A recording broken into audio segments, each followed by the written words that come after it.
அஸ்ஸலாமு அலைக்கும். என் சகோதரர்களே, விஸ்வரூபம் திரைப்படத்தில் 25 நிமிட காட்சிகள் நம் சமூகத்தின் உணர்வுகளை புண்படுத்துகிறது என்பதற்காக ஒன்றுபற்றி எதிர்ப்பு தெரிவித்த என் அருமை தலைவர்களே, வரும் நாடாளுமன்ற தேர்தலில் எப்படியும் ஆட்சியை பிடித்து விடலாம் என்று பிஜேபி கங்கணம் கட்டிக்கொண்டு செயல்படுகிறது. தேர்தலில் அவர்கள் வெற்றி பெற்றால் அவர்கள் ஆளக்கூடிய 5 வருடங்களிலும் அவர்களால் நியமிக்கக்கூடிய ஒவ்வொரு ஆளுநரும், ஒவ்வொரு நீதிபதியும், ஒவ்வொரு முதல்வர்களும், ஒவ்வொரு மாவட்ட ஆட்சியரும், ஒவ்வொரு மாவட்ட காவல்துறை கண்காணிப்பாளரும், ஒவ்வொரு இராணுவ அதிகாரியும் RSS ஆல் வார்த்தெடுக்கப்பட்ட உறுப்பினர்களை அல்லவா பணியில் அமர்த்துவார்களே. அவர்கள் இயற்றக்கூடிய ஒவ்வொரு சட்டமும் மசோதாவும் நேரடியாகவோ மறைமுகமாகவோ நம் சமூகத்தை பாதிக்கக்கூடியதாகவே இருக்குமே. என்ன செய்வீர்? நீங்கள் என்ன செய்வீர்? நீதிமன்றத்தின் கதவுகளை தட்டுவீர்களா? அதற்கு காது கேட்காது. காவல்துறையில் முறையிடுவீர்களா? அங்கே காவித்துறை அல்லவா இருக்கும். ஒரு சில நல்லவர்களையும் கைகள் பூட்டப்பட்டிருக்குமே. சிந்திப்பீர் என் சகோதரர்களே.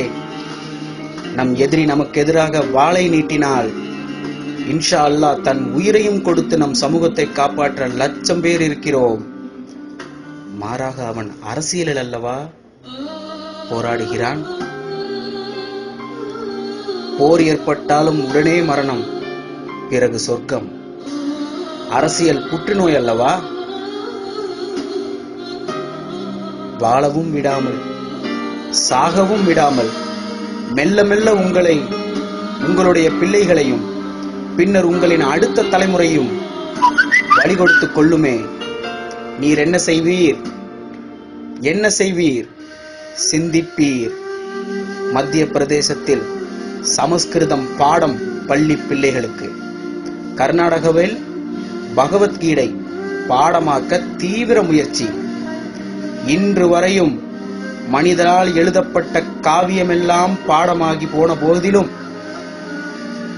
என் அல்லாஹ் மனித வர்க்கம் அனைத்திற்கும் உரிய வேதம் என்று சொன்ன குர்ஆனின் ஒரு அத்தியாயமாவது பாட புத்தகத்தில் உண்டா? சிந்திப்பீர். ராமன், புத்தன், இயேசு, Gandhi, Bhagat Singh, Aristotle, Cleopatra, Nehru, George Washington, Newton, Einstein, இன்னும் எண்ணற்ற மனிதர்களின் கற்பனை கதைகளும் வரலாறுகளும் பாடத்தில் வருகிறதே.